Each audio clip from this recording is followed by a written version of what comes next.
She turned toward me, holding the hanger like it was something fragile or dangerous. The dress shimmered faintly in the light from the hallway, silver and soft, the kind that asks to be touched. "Can you just tell me honestly?" she said. That's how it started. Lena wasn't supposed to ask me for help. Not with something like this. My brother was the one she was marrying, the one who'd brought her home to meet everyone, the one who talked about her with that steady kind of pride I never had in anything. But that afternoon he wasn't there, and I was. The air in her apartment felt still, almost too still. There was music playing from her phone, something quiet and old. She stood in the middle of the room barefoot, hair pulled into a loose knot, holding two dresses against her. One dark blue, one silver. "Which one looks more like me?" she asked. I tried to laugh it off. "You're asking the wrong person.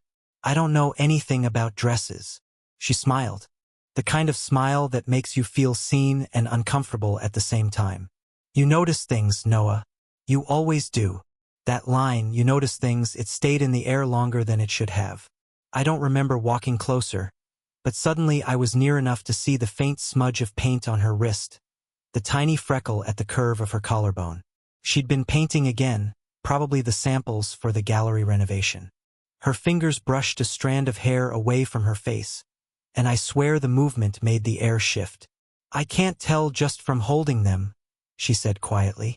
"Would it be weird if I—" She stopped herself, met my eyes, and then, without waiting for an answer, slipped the strap of her sundress off one shoulder. The sound of fabric sliding down was louder than the music. I turned away, or tried to. My hand went to the back of my neck, but my eyes caught the reflection in the tall mirror across the room. She didn't move fast. She wasn't showing off. It was slower, like she was just existing, letting herself breathe inside that moment. The silver dress caught light when she pulled it over her head, settling around her like water. She adjusted the straps, smoothed the fabric at her waist, then turned toward me again. "Well?" she asked, voice low, almost playful. I had words, but they didn't line up right. It looks." She tilted her head. "You can say it. It looks like you," I said finally. And it did. Not perfect, not polished. Just her. The silence that followed wasn't empty.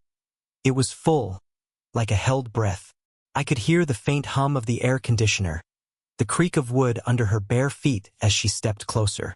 My chest tightened. She reached for the back zipper, fingers fumbling, and then looked over her shoulder. "Can you?" Her voice broke a little on the word. I froze. It should have been simple. Step forward, help, zip it up, done. But every inch of that small distance between us felt electric. My fingers brushed the edge of the dress as I found the zipper. She didn't move away. "Thank you," she whispered. The zipper clicked into place.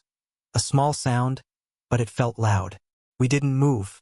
Then came the sound of a key turning in the door. She stepped back instantly, breath caught. The music kept playing, but neither of us heard it anymore. The sound of the door unlocking that night should have ended it, whatever it was, but it didn't. My brother only came in to grab his phone charger, half distracted, barely noticing the way Lena's dress shimmered under the lamplight. She smiled too brightly, said something about needing an opinion for the engagement dinner, and he believed her. He always did. When he left, silence flooded back in like it had been waiting outside. For the next few days, I told myself it was nothing, just a moment caught in the wrong light. But the image of her, the soft line of her back as she turned, the quiet exhale when I touched the zipper, wouldn't leave. I saw her again at the gallery, late one afternoon. She was bent over a table, cataloging restoration notes, her reading glasses slipping down her nose. Dust motes floated in the golden light from the high windows. "You're early," she said without looking up. "You said you needed help shooting the pieces for the website." "I did." She smiled faintly. "You're the only one who actually shows up." She wasn't wrong. Most people left early. She stayed until the light ran out, like she didn't want to go home. I set up my camera while she adjusted a frame on the wall. The hem of her shirt lifted slightly, revealing a pale line of skin above her waistband. My hand hesitated on the lens focus. She turned. Are you okay? Yeah, I said too quickly. Just adjusting exposure. Her eyes lingered on me, not suspicious but knowing, like she'd felt the air shift too. Later, while reviewing photos, she stood behind me, close enough that I could feel the warmth of her body through her perfume. Faint cedar, a trace of paint thinner. Her hand rested on the back of my chair. This one, she said, pointing. Her breath touched my neck. The photo was of her reflection in the gallery glass, soft, blurred, beautiful in the way things are when they don't realize they're being seen. You have a way of catching people off guard, she said. Maybe that's when they're most real, I murmured. She didn't answer. I heard the faint click of her bracelet as she shifted her hand. Closer, then gone. We packed up slowly. She talked about her students, how she'd quit teaching after a divorce that took more than it should have. I nodded, not trusting myself to ask questions. I didn't think I'd fall for anyone again, she said softly, then caught herself. I mean, not fall, just care. It's exhausting. I looked at her then, really looked. The faint tiredness beneath her calm. The way her voice trembled when she tried to sound fine. The light from the doorway framed her in gold. She reached for the portfolio I was holding, her fingers brushing mine. A simple, accidental touch, but neither of us moved.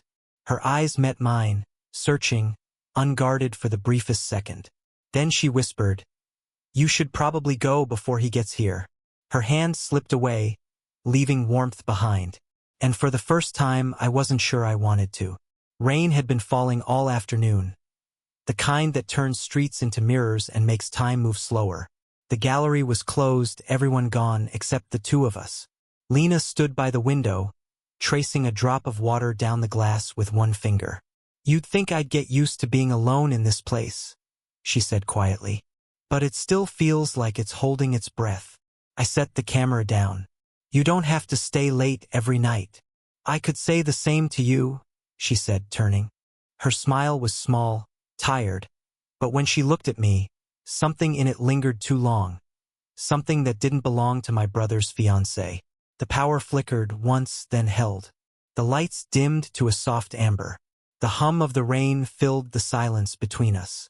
She rubbed her arms for warmth. "Feels colder than usual." I hesitated before taking off my jacket and holding it out to her. She didn't take it right away. She just looked at it, then at me.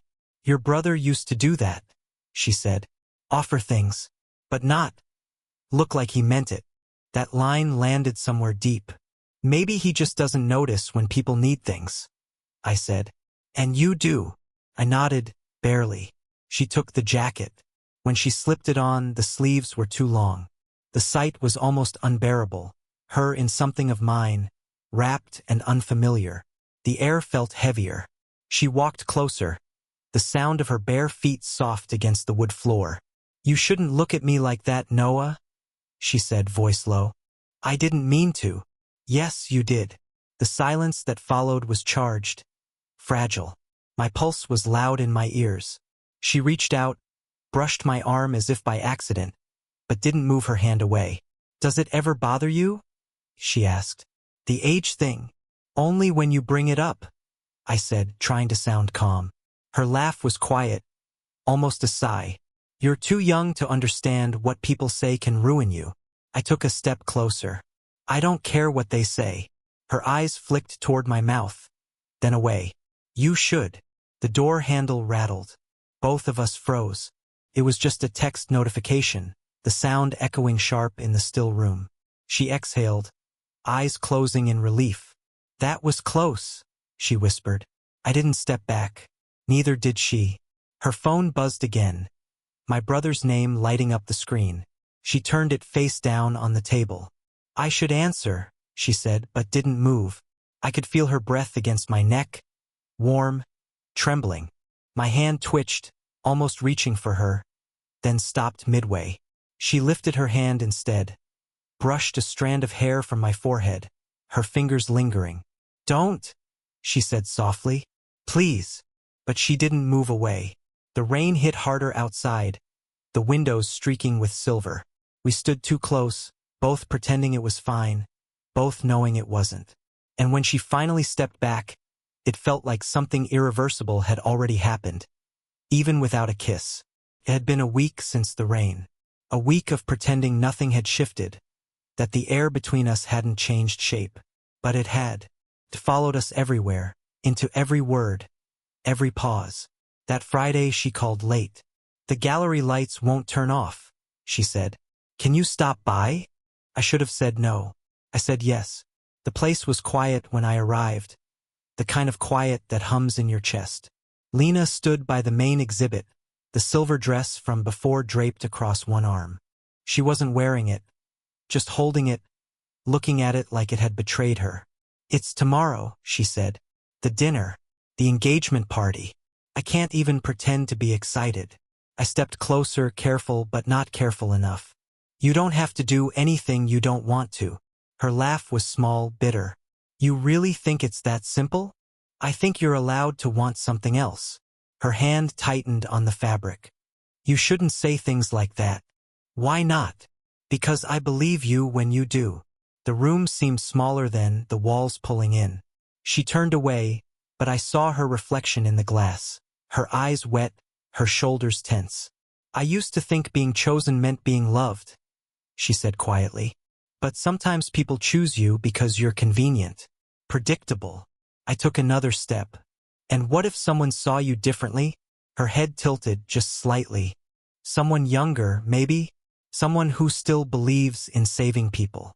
Her words stung, but not enough to stop me. "No. Someone who can't stop thinking about you." That did it. The words hung there, raw, impossible to take back. She turned slowly, eyes locked on mine. "You shouldn't have said that," she whispered. "I know. Say it again." I did. Her breath caught. She dropped the dress onto the table and pressed her hand to her mouth like she could hold something in, but it was too late. The truth had already escaped between us. When she stepped closer, it wasn't graceful. It was messy, uneven. Her hand brushed my chest like she didn't mean to, then stayed there. I could smell the faint mix of rain on her coat, the citrus from her hair. Every heartbeat between us felt counted. "I keep thinking about that night," she said. "The zipper." I swallowed. "So do I." Her hand slid up, fingers grazing my jaw. My pulse jumped. "You're shaking," she said. "So are you." We stood in the middle of the gallery, surrounded by empty frames and reflected light, both of us leaning in without moving. Her lips parted. "If we do this, we won't come back from it," I finished. Her forehead brushed mine, barely a touch. My breath hitched. "Then don't move," she whispered. And just as she tilted forward, a voice echoed from the doorway. "Lena!" Her name, my brother's voice. We froze. He stood in the doorway, my brother, still in his work clothes, rain on his shoulders, surprise on his face. "Didn't know you were both here," he said, smiling faintly. "Everything okay?" Lena stepped back so fast she nearly tripped on the hem of her coat. The space between us vanished like smoke. "Just fixing the lights," she said quickly. Her voice sounded steady, but her hands weren't. She shoved them into her pockets. My brother looked between us, me silent, her too calm. Then he nodded and crossed the room. "You two have been spending a lot of time here." I forced a laugh. "She's the boss. I just take pictures." He smiled again, but there was a pause, the kind that notices too much. He brushed Lena's shoulder as he passed, a casual touch that felt like a claim. I saw her flinch just slightly. He didn't notice, or maybe he did. Later, after he left, she sank onto the edge of the work table. Her breath came out in a shaky sigh. "I thought my heart stopped," she said. I nodded. He didn't suspect anything. She looked up at me sharply. "Anything what, Noah?" The question hit like a warning. "Nothing," I said, but she stood and crossed the room until we were only a step apart. "You can't say that," she whispered. "You can't even think it. You don't understand what it would destroy." Her voice trembled, and something in me snapped. Not anger, more like clarity. "You talk like you already made the choice." I did. Then why are you still here? She didn't answer. She turned away, gripping the edge of the table until her knuckles went white. Then quieter. He doesn't love me the way I thought he did. Then tell him. I can't. Why not? She faced me again, eyes bright with something fierce and scared. Because he already knows. My breath caught. What? She nodded once. That night when you zipped the dress. He saw. I froze. He said nothing? Nothing. But he's been watching me since. Waiting for me to say it first. Her voice broke on the last word. I didn't move, but every part of me felt like I should reach for her, hold her, do something. Instead, I said quietly, "Then it's over already." She stepped closer until her forehead nearly touched mine. "Don't make it sound simple. You'll ruin it." Her hand found my wrist, trembling. "You don't understand what you mean to me, do you?" "I think I do," I said. The silence stretched. She exhaled slowly, her lips near my jaw, barely a breath between us. "We don't get to choose this," she whispered. "No," I said, "but we already did." Her phone buzzed on the table. My brother's name again. Neither of us moved to answer. Her hand still held mine. And for the first time, she didn't pull away. The night after the confession, I couldn't sleep. Every sound, the fridge hum, the rain ticking against the window, felt like her voice. By morning, I stopped pretending to wait for something to change on its own. I went to the gallery. The place was dark except for the small lamp near her desk. Lena sat there, still in yesterday's clothes, hair loose, eyes tired. She didn't look surprised to see me. "I knew you'd come," she said softly. "Then why didn't you stop me?" "I've stopped everything else," she whispered. "This one I can't." The air between us was thick, not just with silence, but all the words we hadn't said for weeks. I moved closer, slow enough that she could step back. She didn't. Her breath caught the smallest sound. My hand hovered near hers. "He asked me last night," she said finally, "if something was wrong. And you said that I didn't know anymore." Her voice broke on anymore. I could see her fighting herself, shoulders tense, eyes darting away from mine like she couldn't bear what she saw there. "I didn't mean for this to happen," she said. "Not with you." I shook my head. "It already did." She closed her eyes like she was trying to erase the moment, but her hand found my chest, her fingers curling in the fabric of my shirt. "You'll hate me for this," she whispered. "I already don't." She opened her eyes. They were wet, but steady now. "I can't go back," she said. "Then don't." Her breath trembled out of her. The space between us vanished, our foreheads touching, the faint brush of her nose against mine.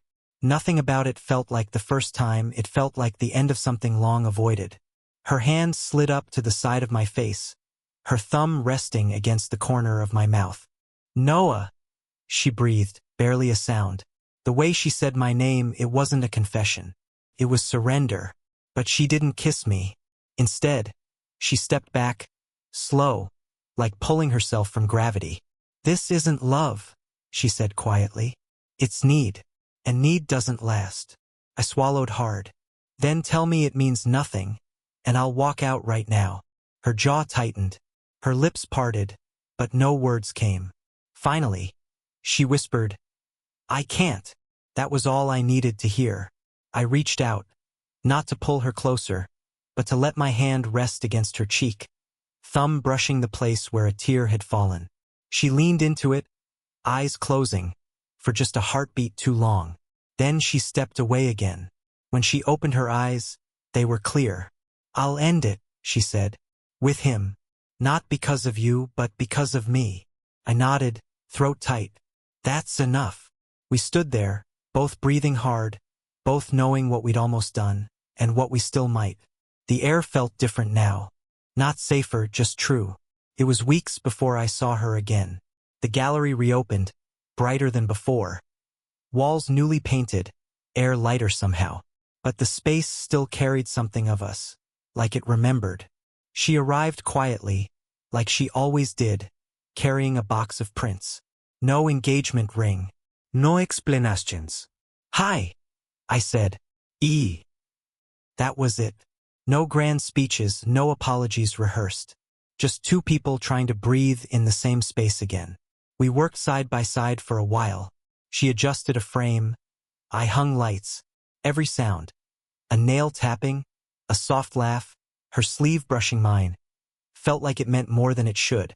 Finally, she set the last frame down and turned to me. It's done, she said. The exhibit? No, she smiled faintly. Everything else. She looked lighter but fragile, too. The kind of fragile that comes from letting go of something that's been holding you too long. I wanted to ask how it ended with my brother, but the answer was already there in her eyes. Pain, yes, but not regret. I didn't plan to see you today, she said. But I wanted to. I nodded. Me too. Silence stretched again, not sharp this time, soft, like a blanket we both recognized. She stepped closer, slow, deliberate. I thought maybe once it was over, she said. The wanting would stop. Did it? She shook her head, smiling just a little. No, it just changed shape. She reached out, touched my sleeve, then slid her hand down until our fingers found each other. The touch was steady, quiet, like a decision. Her hand was warm. Mine was shaking. This isn't simple, she said. It doesn't have to be. Her eyes softened. You still don't care what people think, do you? No, I said. But I care about you. That earned a breath of laughter. The kind that trembles right before it breaks. She stepped closer until there was no more pretending we weren't what we were. I could feel the faint rise of her chest against mine. Her heart beat fast but steady. Then maybe, she whispered. We start over. Slowly. Slowly sounds right. We stood there, surrounded by the quiet hum of the lights and the scent of varnish and rain-soaked wood. Her hand tightened in mine. She leaned forward, resting her forehead against my chest. It wasn't a kiss. Not yet. But it didn't need to be. For the first time, everything between us felt real. Not a secret, not a mistake, just something human that had survived the storm. She looked up, eyes still wet but bright now. Don't let go yet, she said. I wasn't going to. And we stayed like that, no rush, no hiding. Just two people standing exactly where they were meant to be. Did you enjoy the story? What kind of stories would you like to hear next?